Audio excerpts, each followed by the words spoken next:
Hello, dear children. Welcome back. I'm Dr. Jisha Jo. In this session, we shall study the difference between tissue fluid and lymph. First, we shall see what is tissue fluid. We know blood flows through the blood vessels. The largest blood vessel is the largest artery is the aorta, which breaks up into arteries, which again breaks up into finer branches, which are called as the arterioles. Arterioles again break into finer branches, which are called as the capillaries. And we have seen the exchange of nutrients and oxygen takes place from the blood to the tissues or to the cells of the tissues at the level of capillaries. So I am just drawing a part of a tissue having the cells there. Can see the cells. Okay, and as we have seen, the capillaries are seen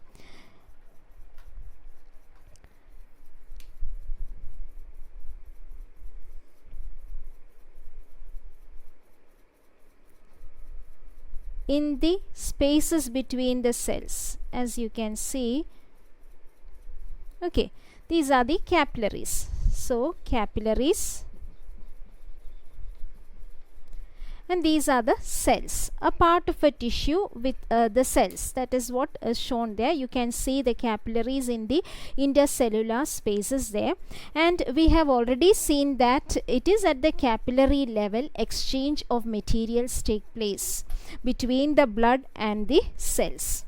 So the blood brings in the oxygen and nutrients which are needed for the cells, and this nutrients and oxygen diffuse out from the blood in the capillaries into the cell, and the waste materials, that is carbon dioxide and the waste products which are produced as a result of the metabolic activities inside the cell, diffuse out from the cell into the blood inside the capillaries.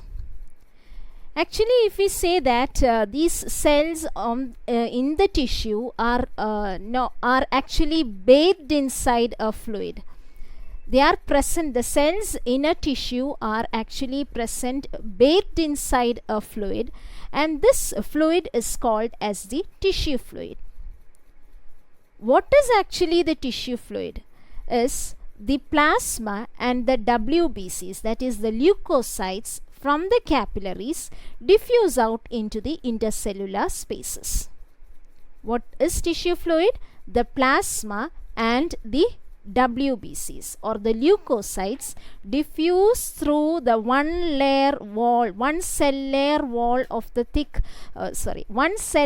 thick wall of the capillaries into the intercellular space. We have already studied the structure of capillary wall, which is formed of a single layer of endothelium, and the plasma and the WBCs leak out through the single layered wall of the capillaries into the intercellular space and forms the tissue fluid. So it is in this tissue fluid the cells are present. So actually the exchange of gases or exchange of nutrients and waste materials actually take place. I am just enlarging a portion of that. That is one cell with the capillary I am drawing there. Okay, this is bringing in oxygen. That is bringing in oxygen, and nutrients are present. In the cell, carbon dioxide and waste is present. Waste materials are present. Okay, so what is actually happening? The cells are bathed inside the tissue fluid, I told you. So that is the tissue fluid that is present there. All throughout you can see the tissue fluid. Okay, the tissue fluid, that is the tissue fluid there. So actually this exchange takes place from oxygen and nutrients first diffuse out into the tissue fluid and then into the cell.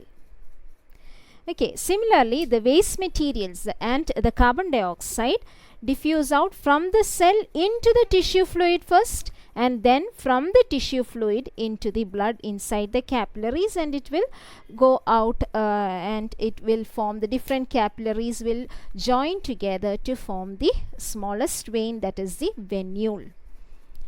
Okay, so what is actually tissue fluid? We have seen the cells of a tissue are actually bathed inside the tissue fluid. What is the tissue fluid?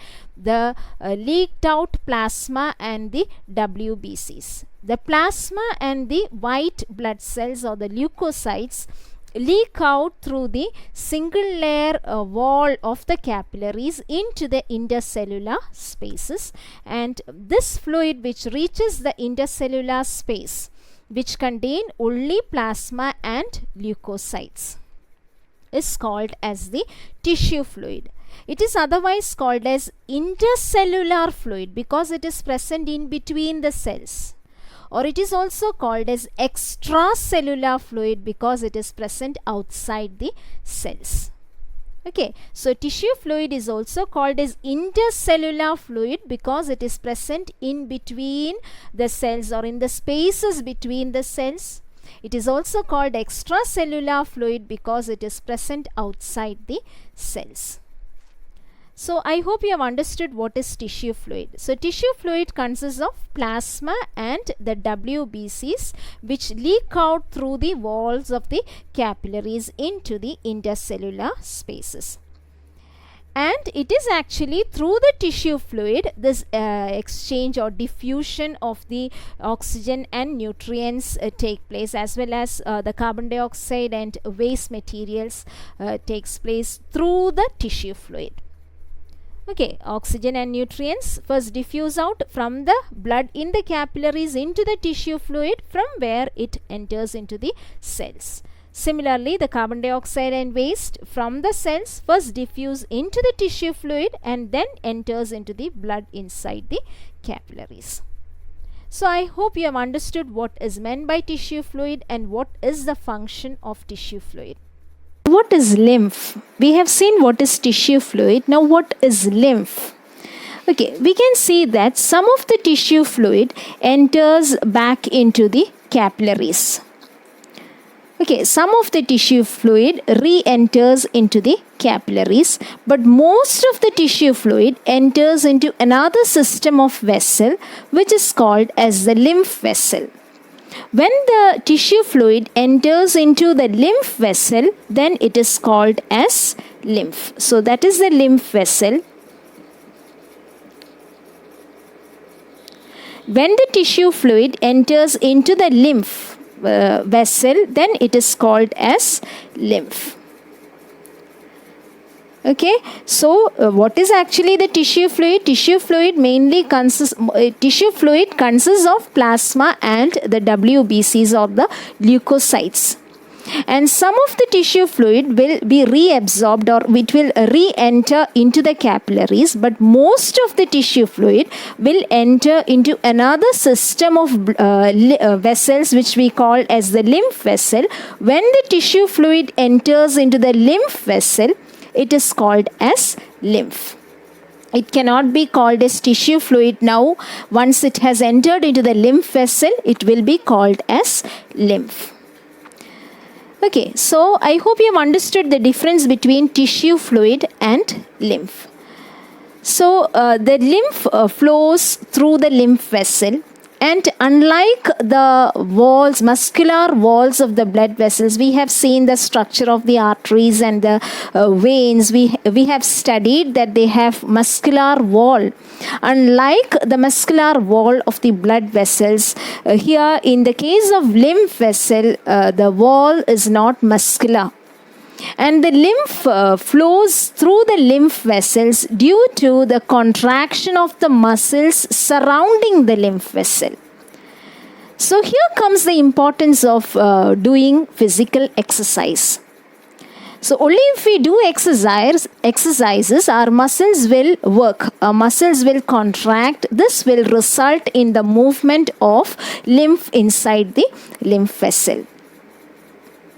Okay, so the movement of lymph through the lymph vessels is due to the contraction of the muscles surrounding the lymph vessels. And And what are the major constituents of lymph? Do you know what are the major constituents of lymph? Lymph mainly consists of two elements, the cellular elements and the non-cellular elements. What are the cellular elements present in lymph? They are the leukocytes or the WBCs, especially the lymphocytes are present in the lymph. Okay, that means RBCs and blood platelets are absent in lymph. Lymph does not contain RBCs and blood platelets, only white blood cells are present. Mostly lymphocytes are present in the lymph. And we have also seen that the movement or the flow of lymph through the lymph vessel is due to the contraction of the muscles surrounding the lymph vessel. And the lymph vessels from the different parts of the body, the lymph vessels carry the lymph and drain the lymph into lymph nodes. Lymph nodes are normally present in the underarms, in the groin regions, on the sides of our neck. The tonsils is an example of a lymph node. So from different parts of the body, the lymph is carried by the lymph vessel and the lymph is drained into the lymph nodes, from where new lymph channels arise, and finally the lymph from different parts of the body are drained into the superior vena cava. What is superior vena cava? Which brings the deoxygenated blood from the upper part of the body. That is from the forearms, the chest region, from the head region. It is the superior vena cava that brings the deoxygenated blood. So the lymph from different parts of the body are carried to the lymph nodes. From the lymph nodes, fresh lymph channels arise, and finally the lymph is drained into the superior vena cava before it opens into the right auricle. Okay, so again it has now reached the blood. Okay, it has reached the blood. It has entered into the heart and has become a part of the blood. This is how the flow of lymph takes place. So, some of the tissue fluid will be reabsorbed into or re-enters into the capillaries, while most of it enters into another system of vessels which we call as the lymph vessel. And the lymph from different parts of the body move through the lymph vessels, and this lymph is drained into the lymph nodes where new lymph channels arise, and ultimately the lymph from all the different parts of the body are drained into the superior vena cava before it opens into the right auricle. This is how the lymph, the flow of lymph or the movement of lymph takes place. Okay, so that is with regard to the lymph, and we have seen that the cellular element of the lymph includes only the WBCs, mostly or especially the lymphocytes. And the non-cellular elements include water and certain solid substances like, for example, proteins, fats, carbohydrates, enzymes, antibodies, etc. also will be present in the lymph as non-cellular component. Okay, so cellular component includes only the leukocytes, mostly the lymphocytes are present, whereas the non-cellular elements include mostly water, about 94% water, and the remaining 6% constitutes the proteins, fats, carbohydrates, antibodies, enzymes, etc. Now coming to the functions of lymph. The first function of the lymph is it is nutritive in function. Nutritive in function, that is, the lymph provides the nutrients and nutrients to different parts where the blood cannot reach. Lymph provides nutrients or food materials to parts of our body where the blood vessels cannot reach. Okay, so that is the nutritive function of lymph. Second function of lymph is drainage. Drainage. How does it helps in the drainage of substances? Okay, that is with it excess tissue fluid and metabolites are drained away, and even proteins are supplied back to the lymph. We have seen how the lymph is brought back as a part of the blood by draining into the superior vena cava. It becomes a part of the blood. So excess tissue fluid and metabolites are drained away, and proteins are again brought back into the bloodstream. That is how it helps in the drainage of substances. The third function of lymph is that it helps in absorption. In 9th standard, you might have studied about the absorption of fatty acids in the intestine. How is fatty acids and glycerol absorbed in the intestine? We have studied about the villi. Hope you remember the structure of the villi. In the villi, you can see the blood capillaries, as well as there is a lymph vessel there which we have named, which we call as the lacteale. Do you remember the lacteale at the center of the villi?